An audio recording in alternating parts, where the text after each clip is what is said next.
Again, from the project titled No Beginning, No End, that is Jose James and Hindi Zahra with Sword and Gun, one of my favorites from that project, and expanding, giving us a little more of a global perspective for Black Music Month 2017. Black music, of course, encompasses all different kinds of sounds and flavors, and so if we can fold in a little of that Middle Eastern inspired vocals on top of the funky grooveliciousness of all of that, then hopefully you feel the connectedness as well. This is Stephanie Renee welcoming you back to today's Mojo. It is the 11 a.m. hour, which means that we are shifting into Real Black Radio, and Mike Dennis is in the house. Shout out to those of you who are in the process of logging in and checking us out on Facebook, and we look forward to having you as a part of our Facebook Live audience as well. How goes it, Mr. Dennis? I'm doing great, Stephanie Renee. I keep running into people that love the music interludes. Ever since we started doing the Facebook Live, they hear the music as well. And I keep telling them, like, you make a playlist every month. I do. So, I mean, I do indeed. So, yeah, so for those people who are on Facebook and are trying to keep up with some of the things that you're hearing as interludes, every month I do a Spotify playlist of the music that I've been sharing over the course of the interludes of any given month. And so now I think I started that probably a year and a half, almost 2 years ago. So you can go back. If you go to my page, I should probably post the link to the current playlist every Friday to make it easier for people to find it, because things tend to pass fairly quickly across my page. So I will take that under advisement, ladies and gentlemen. Now, there are some things that you play that are exclusive to you and your collection. Well, Spotify has made lots of relationships, but they don't have all the remixes and independent releases that I have. So not every single song that I play here is available there, but as much of it as is a part of that monthly playlist that, you know, I compile. So I'll definitely make sure I post the link again today for those of you who are playing catch up, and that way once you hit one, you can scroll back through my user. Yeah. So you can jam when Steph's not on the air, you can jam to her. And then she has her Mojo playlist on SoundCloud. So if you enjoy Stephanie's musical taste, she also does a radio, just straight up Soul Sanctuary. Podcast, Soul Sanctuary Radio, which is a whole separate thing, but we'll talk. We'll make sure you get connected to all of that. But it's all Black kinds of Music great Month. stuff. Now, have you done a Tupac playlist? It's Tupac's birthday today. Yes, it is. And, you know, so I appreciate that reminder, because in the midst of all the frenzy of the release of All Eyez on Me, the new feature film, shout out to Benny Boom, for, you know, bringing Tupac's story back to us and allowing us to chew on it. I think people don't realize he's been dead more than 20 years. And so there's a whole kind of contextualized discussion we can have about being impactful, you know, that leads us into Thursday night's Black Music Month event also, that he was a young man when he was slain and taken away from us, but he's also been gone more than 20 years. So the idea that we're still talking about him, that we get a chance to look back at anniversary editions of his former films and now this new feature film about his life, is a big deal, that we're still talking in contemporary times where everything's so instant. It's in the that ether. We're still talking about. So I had the privilege of being at the screening last night, and Benny Boom was there. If you look on the YouTube page, you can see his. Yeah, Q&A. I was supposed to be there, but yesterday was hectic. Yeah, it was packed. They had a full house, big IMAX theater. Best way to see the movie.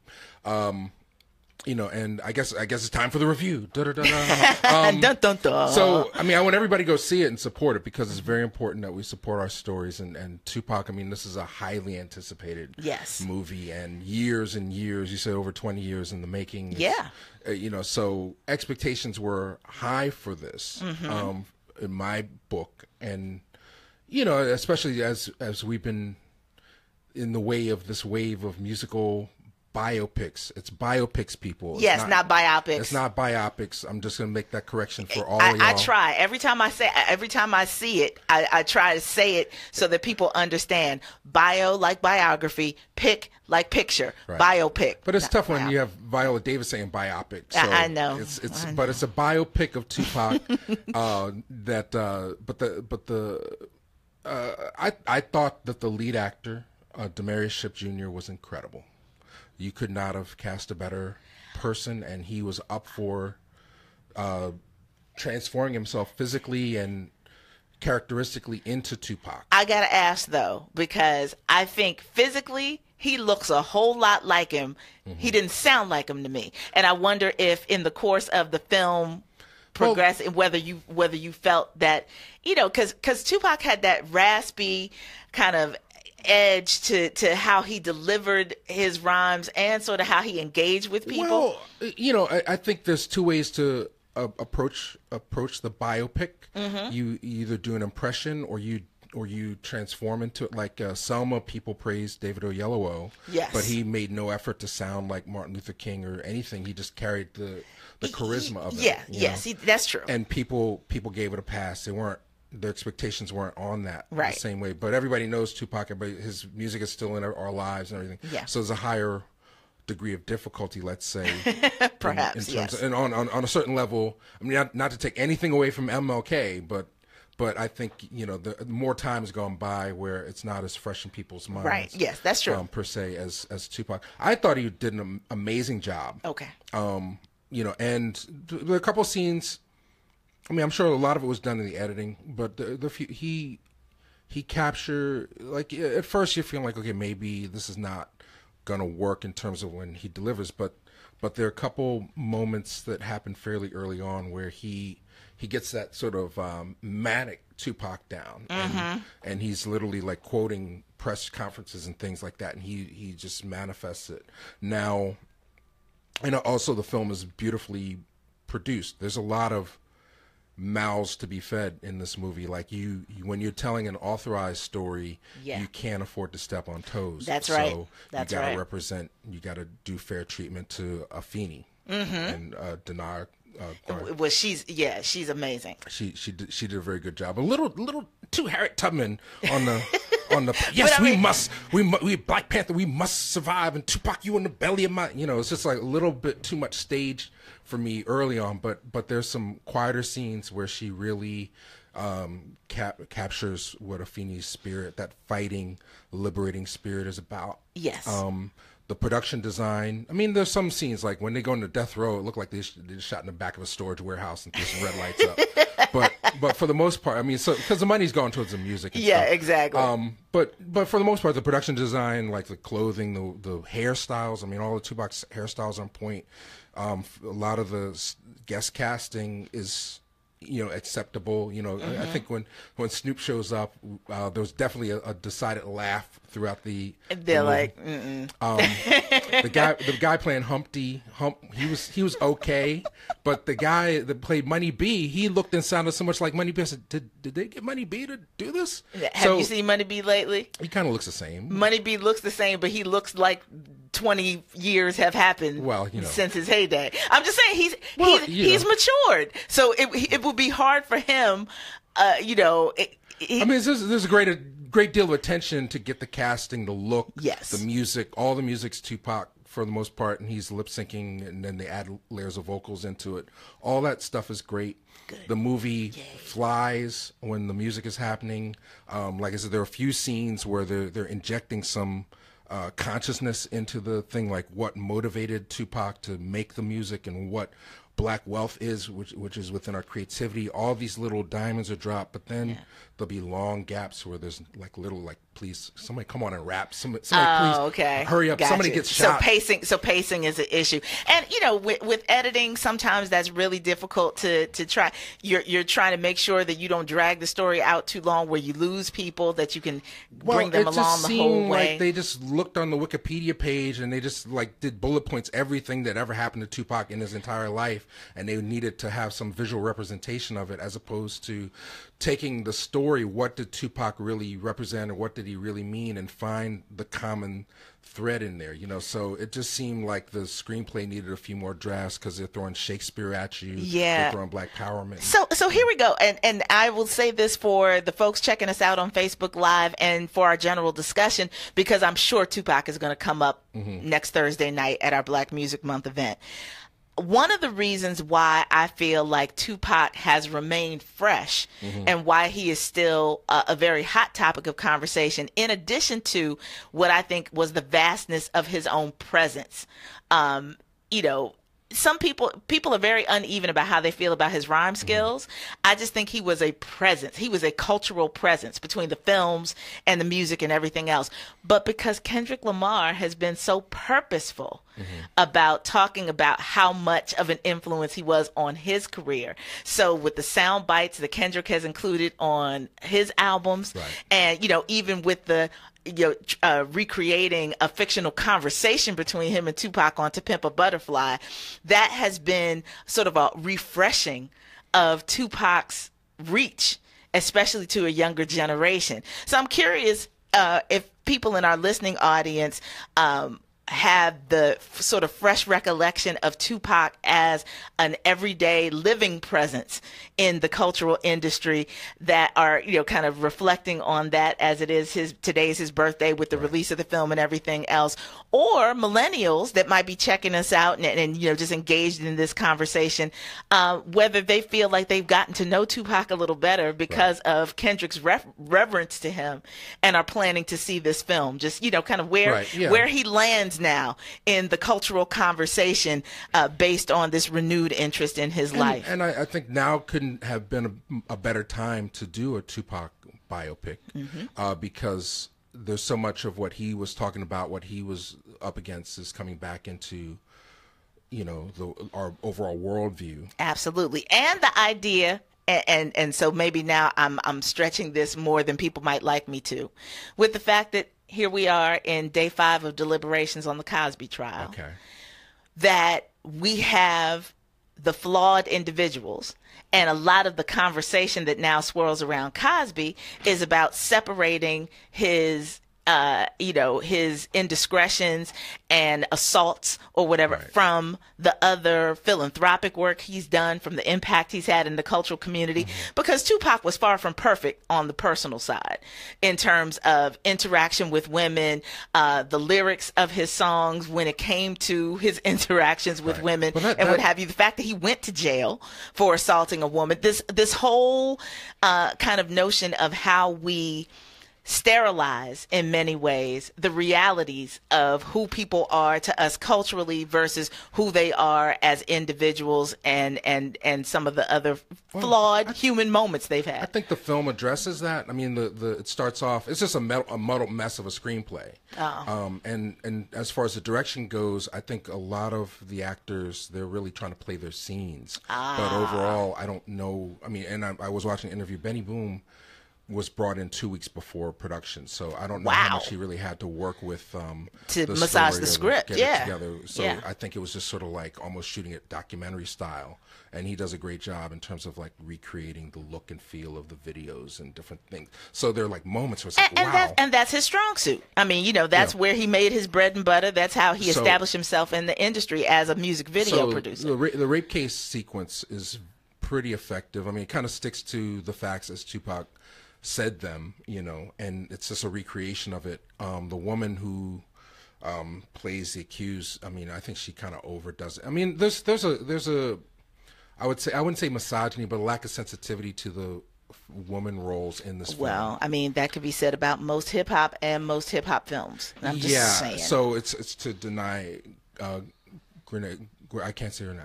The actress Denai Guerrera. Her credit that she gives Afeni some weight, but I feel like you know, they address the misogyny issue, but they don't layer it in the sense that, you know, Tupac is a Gemini. He's not even with Jada.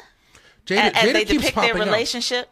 It could have been much better if it was just better written, because it's all there. Like, you know, if you want to talk about the loves in his life and you want to identify the 3 people, they're represented in the film. His mother, Jada, and Kidada are all represented, but they never really develop any of the women characters. No characters really develop. And so let me just, for those people who are like, what are you talking about? So it is often in discussed around Tupac's life and the female influences in his life, aside from the groupies and, you know, how all that stuff happens, that the love of his mother, the love of Jada Pinkett before she was Smith, in high school, was where they met at the Baltimore School of the Arts, and Kidada Smith, Quincy Jones's daughter, Kidada Jones, I'm sorry. Right. And being his romantic interest, his fiance at the time, right? Yeah,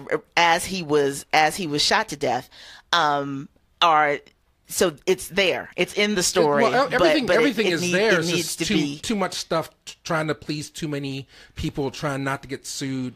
You know, trying to make sure that every Tupac fan feels like their favorite Tupac moment is represented. You know, we're a little like 40 minutes into the movie, and nothing really happens. 2 hours and 40 minutes. I mean, 2 hours and 20 minutes, I think. Wow. So it's extensive. It's an epic pick. I mean, but so was Straight Outta Compton. It was over 2 hours. Yeah, it was. But the thing, you have more characters, more plate spinning, and then also they're contextualizing what that music represented in terms of sort of protesting against the government, whereas Tupac was a much more complex character. So, yeah. I mean, overall, I would say this Ship deserves an Oscar nomination.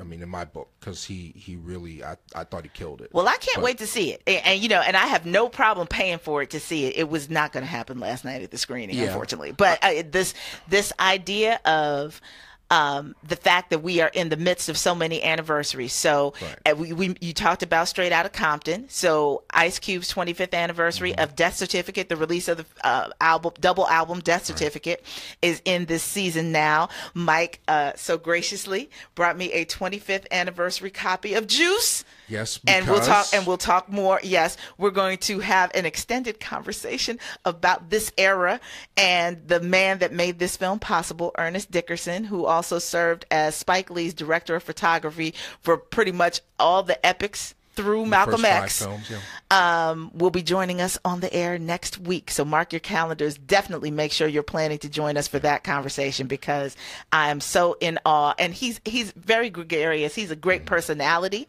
And Mike had the pleasure of working with him. So, you know, didn't you, during the time you were with 40 Acres and a Mule, you didn't get a chance to work with him? I only worked one day for 40 Acres. Okay.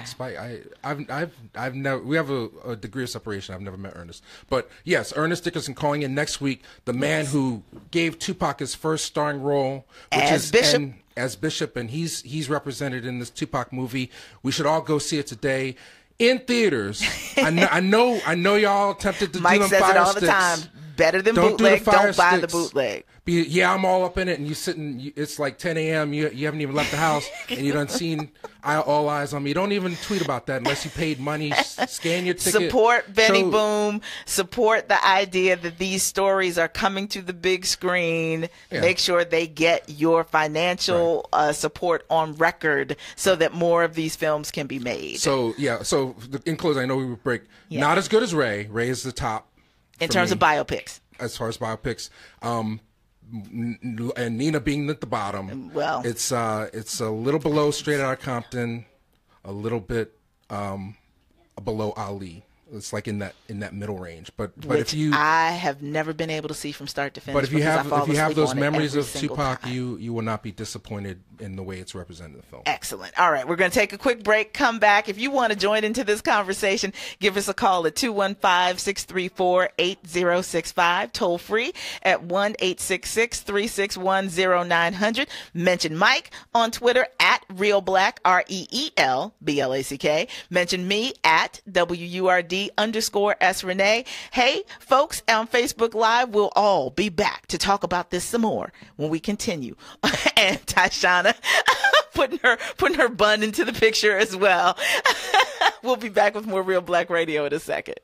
For generations, music has played a pivotal role in the movement for Black liberation. Strange fruit hanging from the poplar tree. Join Word Radio for the next installment of the Walter P. Lomax Jr. MD Speaker Series presents Word Speaks, Rhythms of Resistance, Protest Music, Past and Present, at the Clef Club of Jazz and Performing Arts, 738 South Broad Street, Thursday, June 22nd from 6 p.m. till 8 p.m. Doors open at 5:30, with a reception featuring DJ Mizzy immediately following the panel discussion from 8 till 9 p.m. Panelists for this interactive event, poet and spoken word artist Ursula Rucker, author and professor Dr. James Peterson, rapper activist Arson, and assistant professor Dr. Fredara Mariva Hadley will explore the ever-evolving soundtrack of social justice in our community and examine the music of our struggle, yesterday and today. You won't want to miss it. This event is free for 4 Word members and $10 for non-members. To RSVP, visit wordradio.com or call 215-425-7875. Presented by Universal Companies and sponsored by Pico, Comcast NBC 10 Telemundo, and the Pennsylvania Lottery.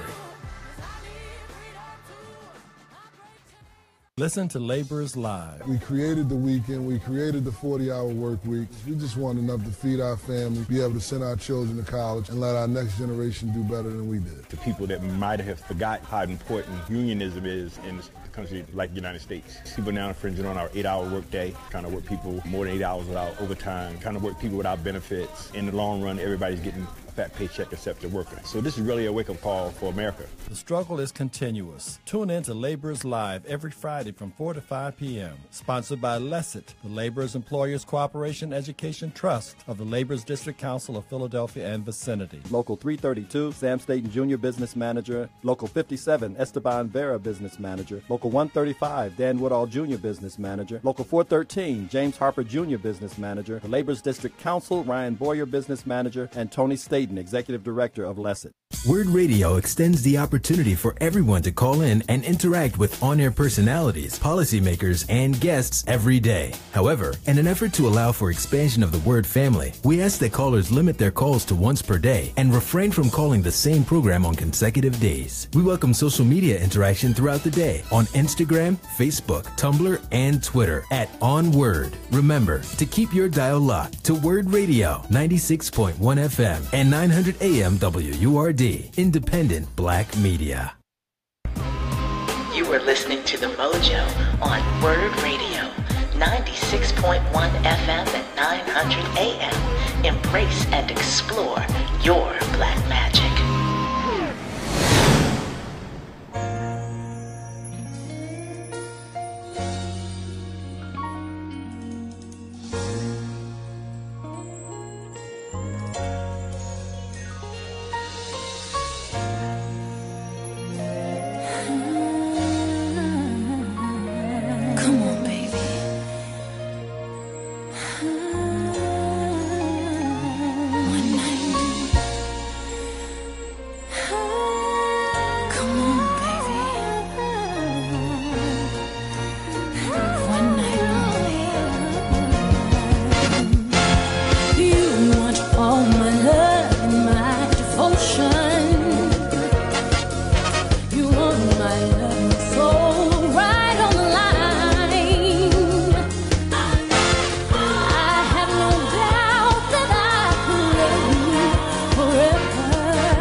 From those of you who have not seen the film adaptation of Dreamgirls, that, of course, was as the Dreamgirls made the transition in musical generations from doing the doo-wop sound and all that helped to build them up into the disco era. Mm-hmm. That is the Beyonce rendition of One Night Only. And yes, Hudson's was much better. I'm just saying. Since we we were having some off-mic conversation about Beyonce during that break, and I'm just saying that it got a lot of feministic up in here. Mike feels alienated sometimes because of all the estrogen that we have as a part of my intern crew and Kayla J. You know, I'm not even gonna go. I like Beyonce's. You are outnumbered and outgunned in that respect, sir. Beyonce's okay. You know, I follow the tweets. Everybody's like, oh well, you know, they said like when she was pregnant with her first child, she kept it secret. Now she's flaunting. Well, I mean, twins are hard to hide, man. So Blue Ivy is gonna be a little jealous. Well, I mean, Blue Ivy is always going to be the first, so she's going to get all of that first grandbaby love. Well, not even first grandbaby, but first granddaughter love that is just a part of the overall conversation on a lot of different levels. But this is Stephanie Renee, Mike Dennis, the interns, Kayla J are in the house, and of course, this is this week's edition of Real Black Radio. Yeah. So before we bring your guest on, we just want to go ahead and get Brother Maurice because he's been hanging tight. What's going on, dear? Wow. Okay, hi, Maurice. Okay, so that's all right. We hopefully he'll call back. But your guest is online. Trying to get centered, trying to be holistic, trying to understand my place in this world and be connected. Just by the way the universe works. Let's say I got a call from my friend Morgan Wilson. And and he always grounds me and centers me. He and his wife, Dr. Argy, and they have something coming up next weekend that they want to share with us. Hey, Morgan, how are you? Welcome to Real Black Radio. Oh, he hung up. Okay. Oh, okay. So hopefully he'll be back momentarily. At work. Once again, you see. Oh, that was him. Okay. So anyway, technical difficulties. Yes. You know, it's all that stuff I was talking about. Tupac.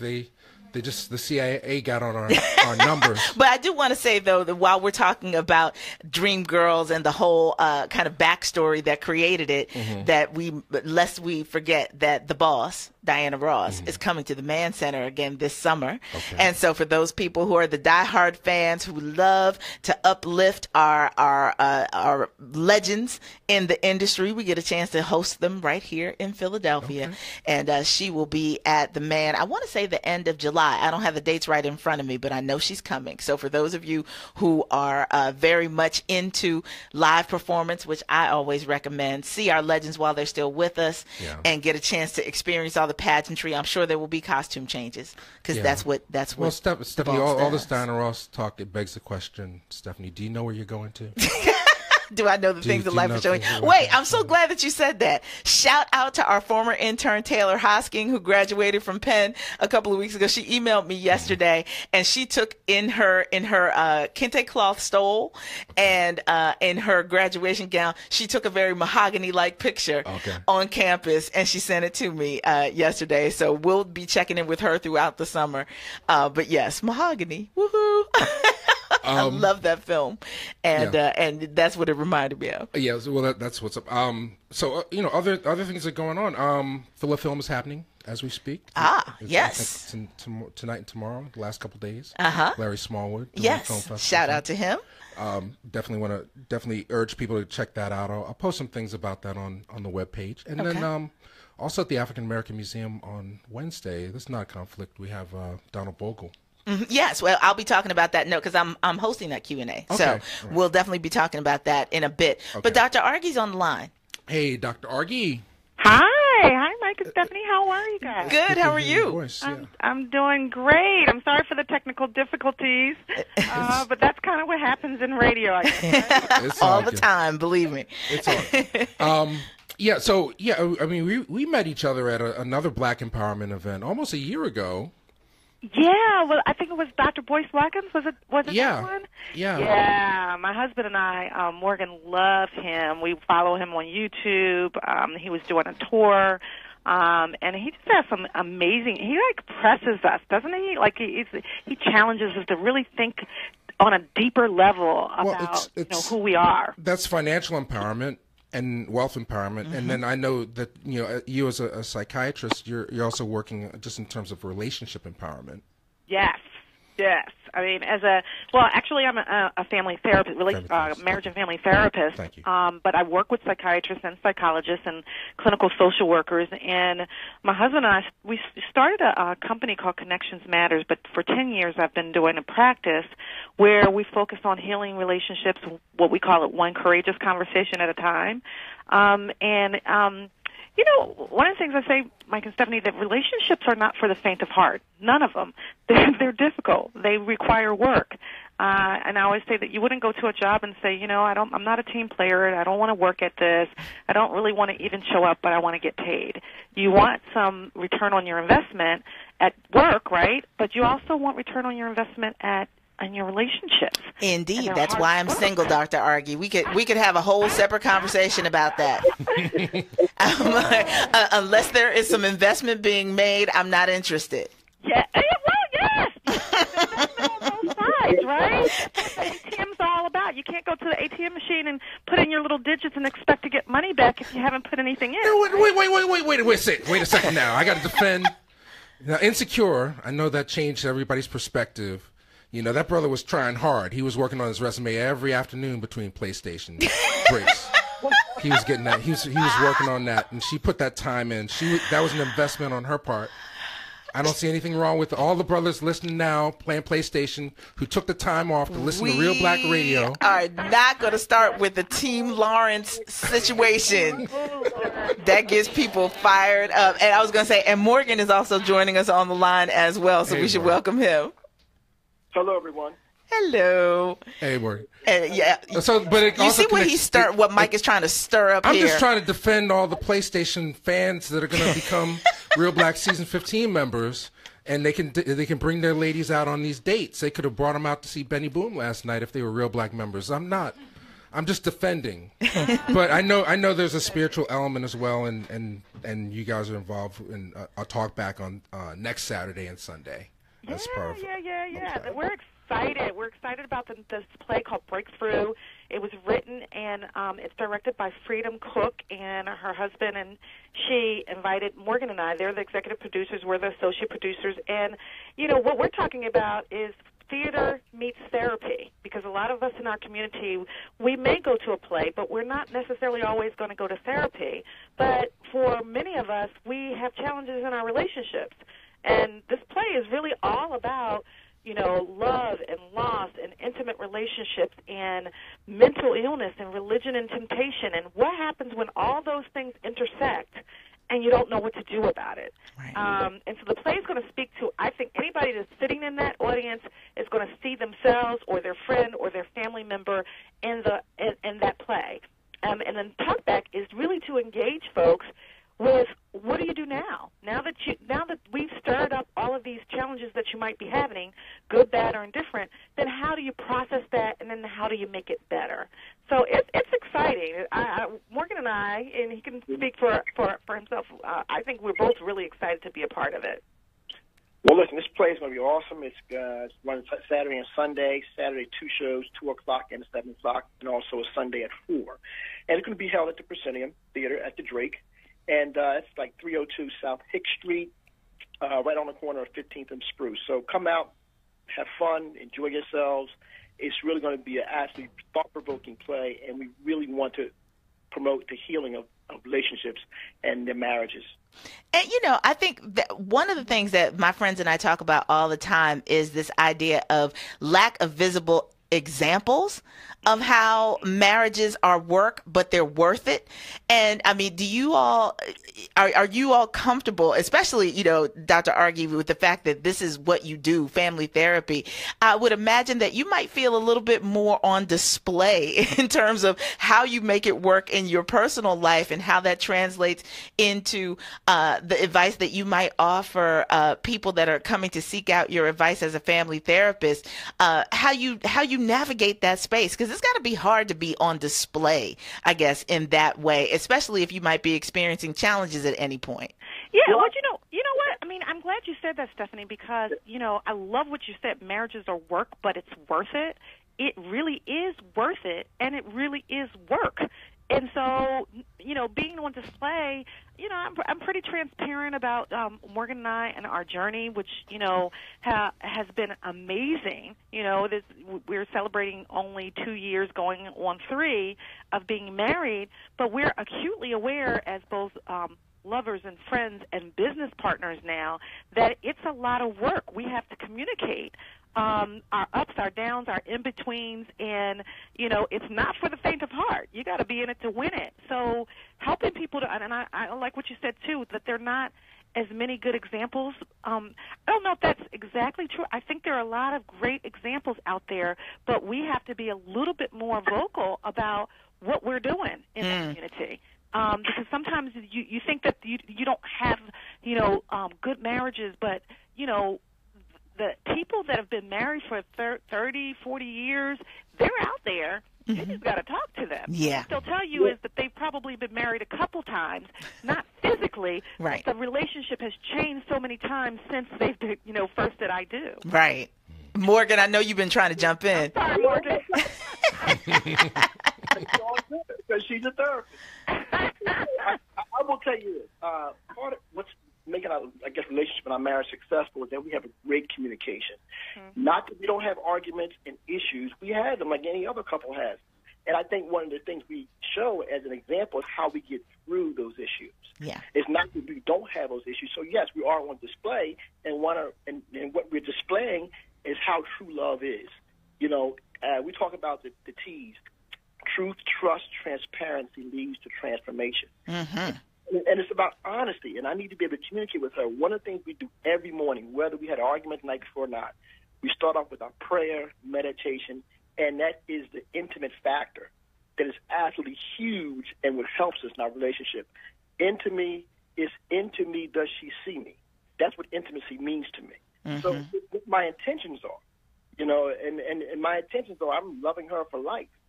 So if that's the case, my ground floor level of position is I'm going to love her no matter what, and I'm not doing anything to try to harm her in my words. So that's important for us, communication. Yeah, absolutely. Woo. Well, yeah, I'm telling you, these folks are deep. See, I just put the James Ingram record on. Leave the room. Here you go. Here's 100 ways. You pick one. You let me know which one you need today. I got to get you. All right, so there's a reason why Mike and I are single. Look, I could throw the Tupac on and leave the room, and then I come back to a whole nother situation. So for those, I mean, who just want to be holistic and just connect, I think it's great what you're doing. You're taking what your mission is and applying it to art and bringing us helping to bring a great piece of theater to the city. Once again, where can they come see this play and come see and meet you next Saturday and Sunday? Guys, they can come to, it's at the Proscenium Theater in the Drake. It's at 302 South Hicks Street off of 15th and Spruce. You can go to eventbrite.com and be able to purchase tickets there.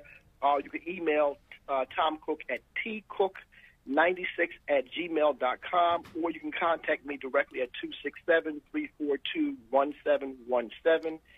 It's going to be a great play. It's going to really speak to relationships, speak to people, talk about touching their hearts. And listen, with the current situation in the world going on right now, mental illness is really a big deal. Absolutely. Especially in our community. We don't talk about it enough culturally. We try to put like a taboo on it. And we try to, you know, and listen, I love the Lord. My wife loves the Lord. We met in church, and we clearly understand that. But you can't always pray it away.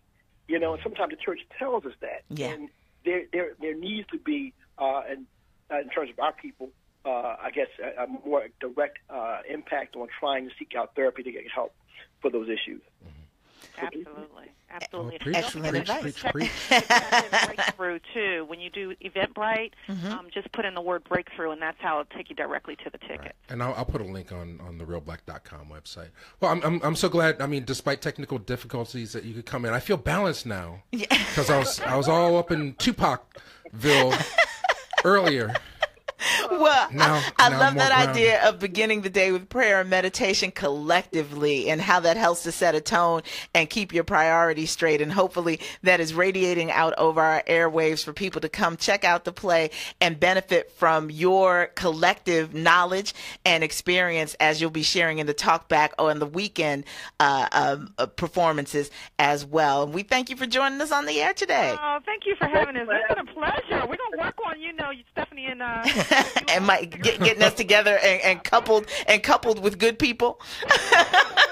Absolutely. There's somebody out Well, look, I need to go to church. I need to find God. That's my problem. Oh Lord, see now you're gonna have Kayla J laying hands on you here in the studio. Well, Kayla, I'll go to church with Kayla. There's somebody waiting for me. I'm not ready to cross that door yet, people, because once you go through that door, you got to stay committed. That's true. So I'm not. I know it's there. I know you're out Mike there. Mike is making a direct appeal to I know you're out the there. Facebook Live camera right now. I'm just afraid. Please. Don't be scared. I'm sorry. This is like even all this stuff is starting to scroll up. Don't block my blessings. I'm sorry. I'll be at the breakthrough next Saturday and Sunday at the Drake. I will be there. It's funny when we met you the first time. Maybe this is like if we meet you during the day, it's like a different night or something. Well, I was at work, but anyway, but we'll see you there. And then when we come back, we got shenanigans we got to address. Yes, with Jaden Smith. Oh my goodness, and Elizabeth Banks. All of that, lots of things going on, ladies and gentlemen. We'll be back with the conclusion of this week's Real Black Radio after this. You need money for your business? Does interest rate matter? Is getting what you really need a consideration? What about terms and conditions? Loan versus equity? If you want to know what to consider when seeking money for your business, tune in this Saturday to There's Money Out There. Get the answer to, is all that money worth it? All money is not good money for your business. Your hosts, Kim, Calvin, and Jim, provide insight into how to determine what money is worth it. You'll hear from Calvin Quallis, founder of Scotch Porter, one of the fastest growing men's lifestyle brands, discuss how he's made financing decisions for his business. Hear his strategy for raising equity, what led him to turn down money offered to him, his criteria for accepting money. Listen for Kim's Have You Heard segment and Jim's feature on what's happening in Philadelphia's business community. This show will be packed with value and money-making advice. Tune in this Saturday at 1 p.m. for There's Money Out There. Let us show you how to get it. And now, a message from the American Migraine Foundation. It's an absolute nightmare. I was terrified. It was like your head's gonna explode. Migraine is a disabling disease. Just all of a sudden couldn't see. Migraine has ruined my life. Absolutely terrifying. There's pain that does not stop. It's a throbbing, pulsing, banging, hammering feeling in your head. 36 million Americans suffer. I started getting migraines around 5 years old. Just takes over everything. I feel trapped by migraine. It hurts like my head's gonna fall off. And the whole world around you stops. My world has gotten small. You feel like the world's closing in on you. There's nothing you can do. I had spent a year housebound. It's like you're trapped in your head. There's no escaping it. You can't leave your body. Don't suffer alone. Make your move against migraine. Visit AmericanMigraineFoundation.org to find help, learn more, and get connected. Hey, Brother Shamari, I hear you talking about JD's Auto Body and Painting. That's where I go. Nick, I know the owner JD personally, and they always take care of me. You asked me, I told you about JD's when you needed car repairs. I've been spreading the word about their professional work. I know. I remember now, you sure did. They're at 6300 Wayne Avenue in Germantown, right? 215-848-5949. That's 215-848-5949. I know I have it memorized. Now, we both agree that JD's Auto Body and Painting is the place to take your car for all your auto body repair and painting needs. They work with all insurance companies and free towing with repairs. Yeah, free estimates and senior discounts, too. But I bet you didn't know JD's has a 10% discount for WURD listeners. Come on, Nick. I know Juanita, JD's wife since elementary school. Tell them Brother Shamari sent you, and you can mention Nick, too. Yeah, that's right. Call JD's today at 215-848-5949. What's up, y'all? It's your man's Dwelle representing Detroit City, but I'm right here in Philly. When I'm in Philly, I'm checking out WURD.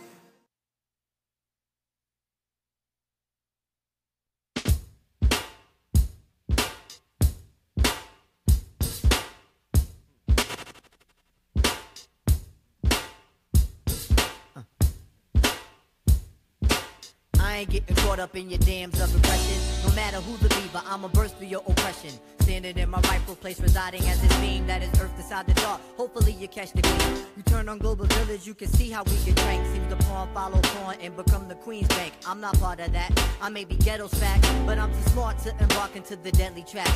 Never getting glassy out, although glaucoma rarely follows. I pride myself as optimist, but damn, this place is hollow. Guess I better hit the grind, fill my jam sport with substance. Sprinkle vibes around with result in abundance. Falling prey to categories can be black and abysmal. Damage to the aura, which encases us like crystal. The raising of the bar is a part of repertoire. We gon' edit negatives off this little black noir. Abstractionism. From the album that a lot of people didn't know how they were going to interact with, because Q-Tip from A Tribe Called Quest was expanding his musical horizons, trying to assert himself more as a producer and as someone who could operate as a solo artist. Very different vibe from what you get normally from the Tribe albums. This is from an album called Kamal the Abstract, featuring Kenny Garrett. Okay. Also, so this whole jazz mashup, the hip hop jazz mashup, the song is called Abstractionisms, and this bangs hard in the car. I'm just saying. Okay. So for those of you who are looking for a little something different to add as you are rolling down the street and getting things accomplished. That's a Black Music Month thing. I mean, this is pre-mixtape, post-Napster. That record. I mean, that record was very hard to come by for a long time because they wanted to shelve it. They didn't want to. This was Arista. I was gonna say people all the time, when especially hip hop artists who have developed a following in a particular kind of groove or feeling, when they branch out, people are like, the labels get nervous because they don't think that the fans are going to come along when they just don't trust the artist to do what they do. So they did. I mean, nowadays he just put it out himself or release it or whatever. Yeah, but that one they shelved that for almost a decade. Yes. That, and I guess the KMD album, the second KMD album, was another one that just stayed lost forever. Right. There was like a 3-song EP that came out that went for a lot of money at one point, and then maybe 10 years later. And this this goes back to earlier in the week. I was telling people about Queen Latifah, when she decided she wanted to be a little jazzier, she wanted to start singing. Tommy Boy was like, and thankfully Motown said, we'll give it a shot. Right.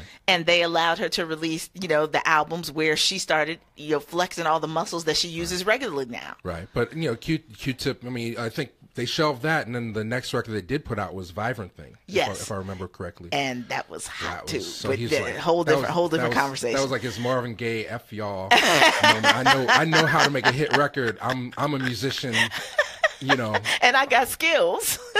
And sort of. But all right. So let's a couple quick drive-bys. Yes, sir. All right. So Twitter went on fire. Well, Twitter went on fire twice, 3 times this week. The Elizabeth Banks thing completely missed me, so bring us up to speed. Well, before Elizabeth Banks, the Black Panther trailer hit. Oh my God!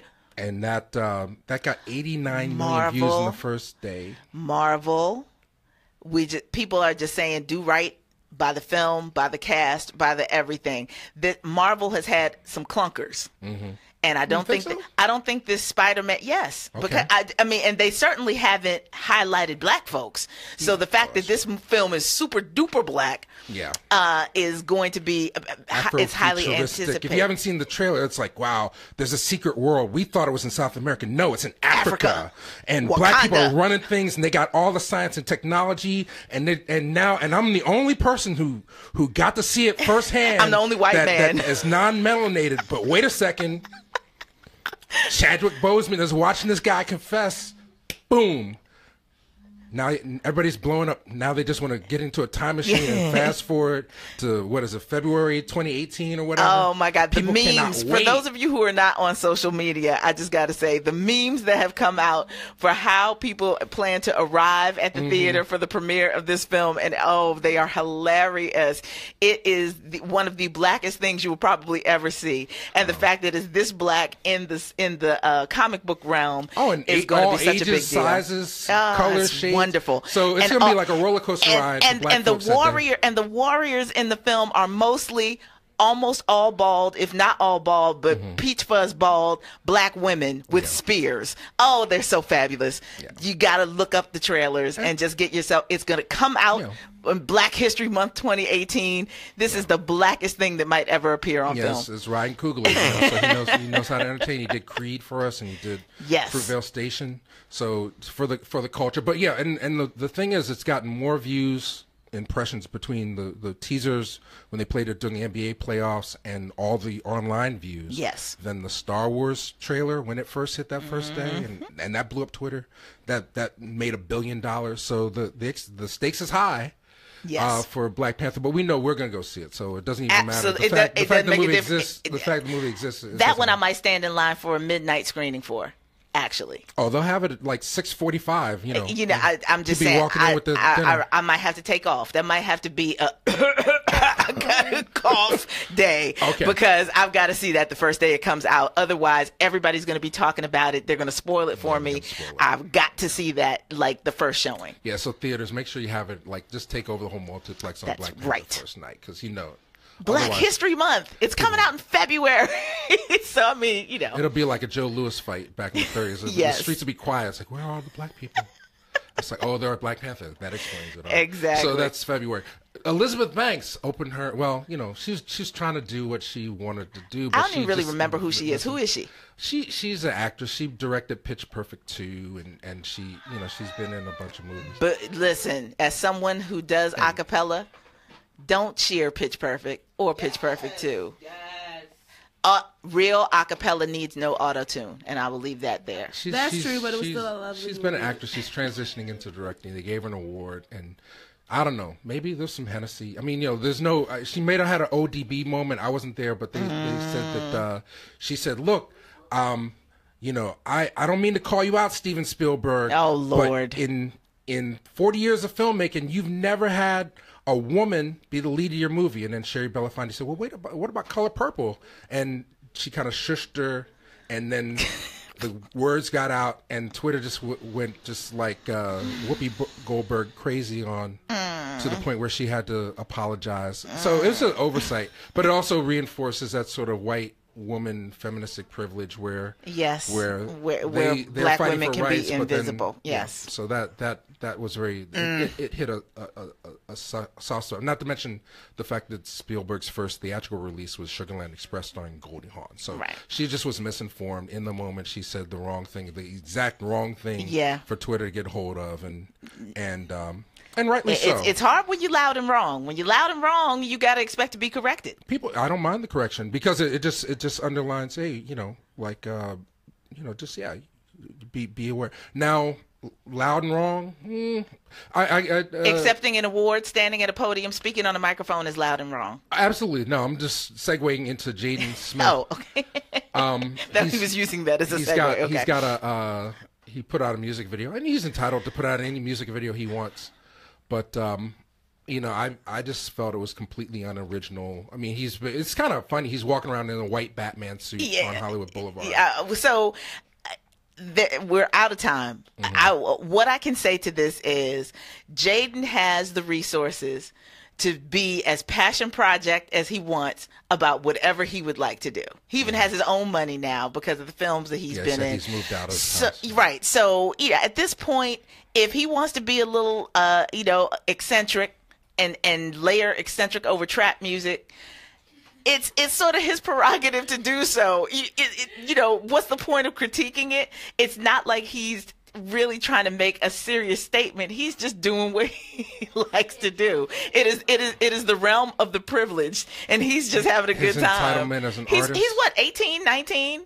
I mean, he's in the zone where it's sort of like, I'm going to do whatever I want to do. This is a perfect bookmark for this. So, Jaden, you're a very lucky man. Yes, he is. Because if it was 2003 and you came out with that Batman white suit at a label, they was stuck it next to Kamal the Abstract, and you would have to wait 15 years for Stephanie Renee to play Batman. I'm not going to play I'm not going to play the Batman song.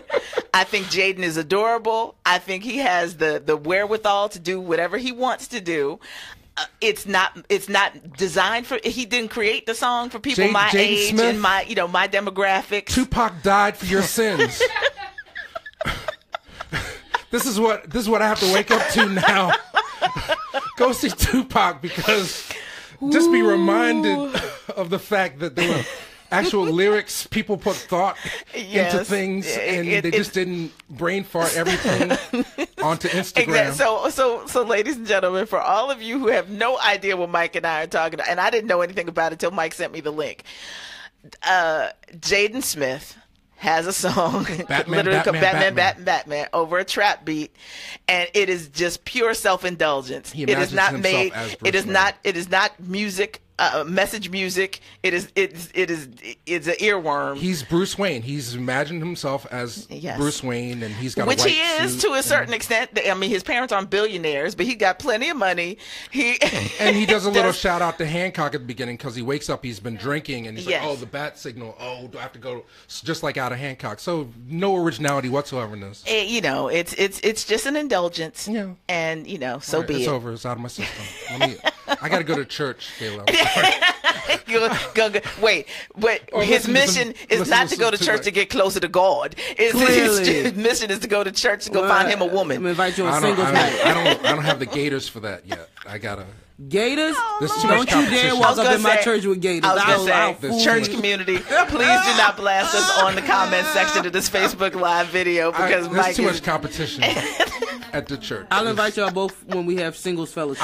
I do want to get those. centered because I feel like I'm being pulled in two You're blowing directions. in the wind, Mike Dennis. I'm being pulled in two directions. Okay. Yeah. We're going to help Mike get right. Social media's and not we helping. will... Now, next week... It's going to be amazing. Yeah, you got to. We just want to remind people who may not have been tuned in from the beginning of today's segment that next week we spend some quality time talking to director Ernest Dickerson, the Spike Lee's former director of photography for all of the major early epics and 25th anniversary of Juice. And directed seminal episodes of Walking Dead and The Wire. Just amazing. He's the man, and I'm so excited that Mike has secured him for the hour next week. So make sure you tell a friend and that you tune back in to our program next week. Thank you very much, sir. Batman.